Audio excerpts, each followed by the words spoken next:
Good morning, WCHS. I'm Mara Nagel. And I'm Martin Hartnett, and you're in for another episode of Wctv. Today we'll fill you in on the ins and outs of tattoos and piercings, let you know what's happening in the foreign language department, and what dreams came true at prom last weekend.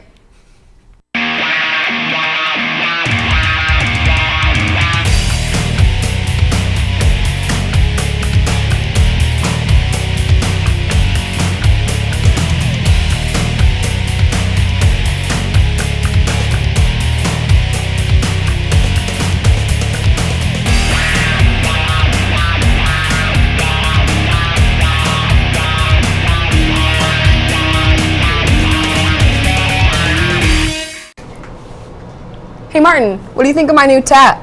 That's interesting. Mara, where'd you get that done? At the Asylum. It's in Ames. It's this great place that does tattoos and piercings. For all of you planning on following in Mara's footsteps, Kayla Dawson found out all you need to know.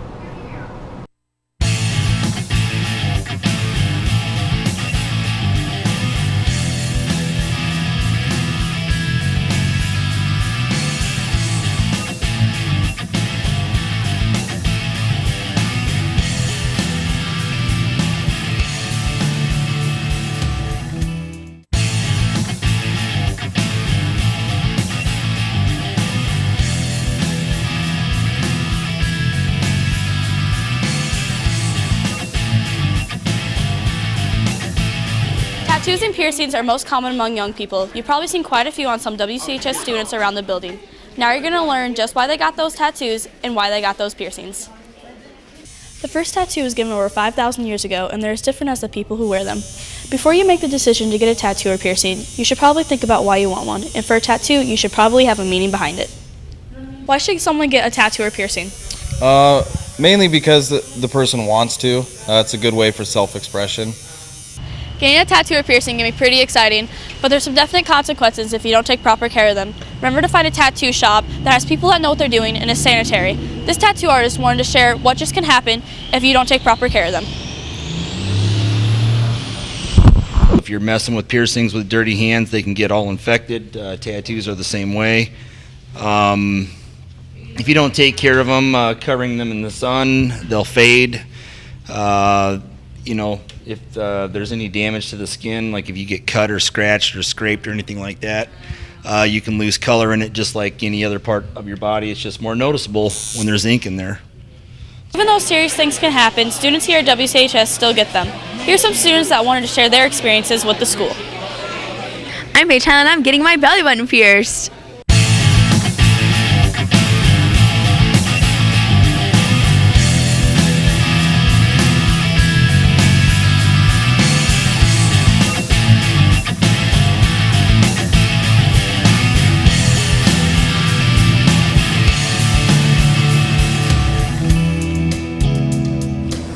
I'm Tyler Rager, and I'm going to get my ears pierced. There's just another thing to look forward to when you turn 16 or 18. Tattoos and piercings are a great way to express yourself. Just remember why you got them. I'm Kayla Dawson reporting for WCTV, and the possibilities are endless. Did you know all of that when you got your tattoo done, Mara? Actually, no. It's a good thing this one washes off. Had you going, didn't I? We. Is that all you know in Spanish? Well, clearly I know a little bit more than you do, Mara. That wasn't Spanish. That was French. Schwoops. Maybe I should polish up on my communication skills. And it's a good thing we got Sky Ferris to help us out. Hola, bonjour, or just plain hello. In today's growing society, it is becoming more and more important to be able to speak a second language. With 20% of the United States population being bilingual, it is a skill that many employers are looking for. And WCHS is fortunate enough to have not one, but two foreign languages that are taught here, Spanish and French. At the high school, we have 3 teachers that teach Spanish, Mrs. Sensala, Miss Olson, and Mrs. Kramer. Mrs. Kramer also performs double duty as being the sole French teacher as well. These ladies are in charge of making sure the students learn their respective languages and getting them ready for Spanish or French programs in college. Why do you teach a foreign language? I teach Spanish because I think it's important to speak a foreign language. Also, it's fun. I like to have a class where it's not just typical sitting and taking notes. We do dynamic activities. We get moving around, and it's just good for the brain, and it's good as a whole just for people to know how to speak another language. I teach foreign languages, French and Spanish, because I love languages. I love words. I always have. From high school, college, I loved my French classes, I loved my Spanish classes, then I traveled, and then I loved it even more, and then I wanted to share that love with all the youngins in the whole wide world, because learning words, learning about cultures, all of that is so very important. What do you expect students to learn from your class? What I expect students to get from these classes are the ability to speak Spanish when they're done, and to be able to go out in the community and be confident enough to speak Spanish with maybe their classmates, maybe with people at a restaurant. Also, I want students to be able to take a foreign language in order to continue this at college. I want them to be able to, as Spanish first students, CLEP out at the college level CLEP exam, and I want them to continue taking Spanish at higher levels and enjoy it and succeed in a foreign language. Well, being a teacher and all, I really hope that kids learn some grammar. Je suis, tu es. I hope they learn good pronunciation. Les œufs étaient pour ses enfants. I hope that they learn grammar, pronunciation.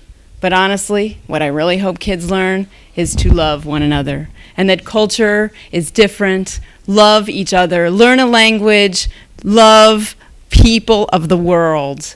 No fighting. Teachers are not the only ones who take an interest in foreign languages. There are many students at WCHS that take a foreign language class, and they each have a reason for taking the class. These reasons could include being able to gain an entrance into college. Many colleges now prefer that the incoming students have at least 2 years of foreign language experience so that they are able to participate in the college curriculum. Why do you take a foreign language class?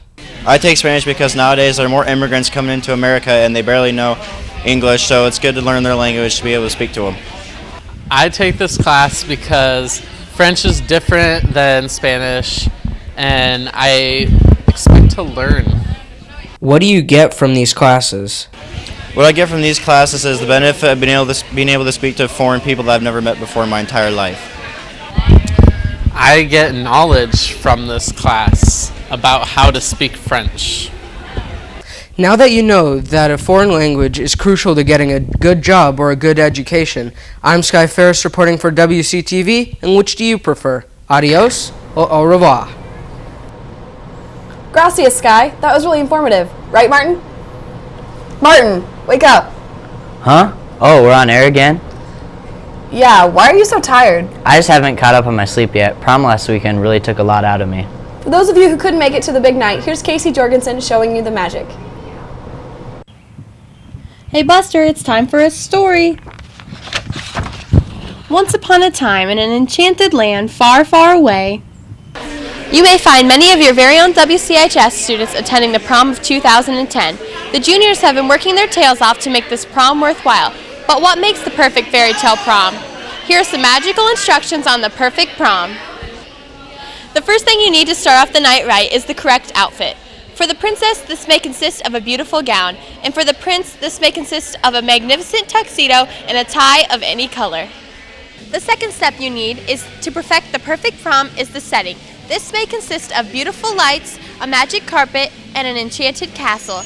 Maybe in my world these things may magically appear, but as for the juniors, it took a lot of hard work and dedication to make this prom happen. What hard work goes into making the prom?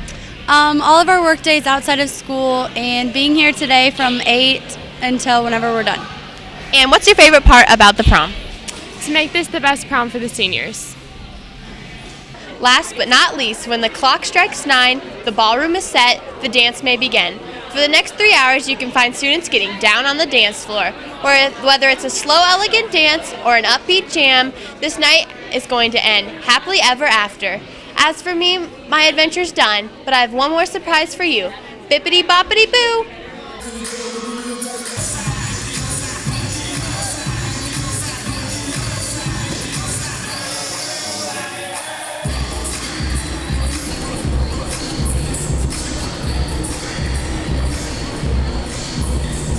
Wow, the junior class really did a nice job transforming the middle school into a Disney Wonderland. All of the students were looking pretty fine too, especially me. Yeah, sure you were. Okay, Mara, seeing all that reminded me of how tired I still am.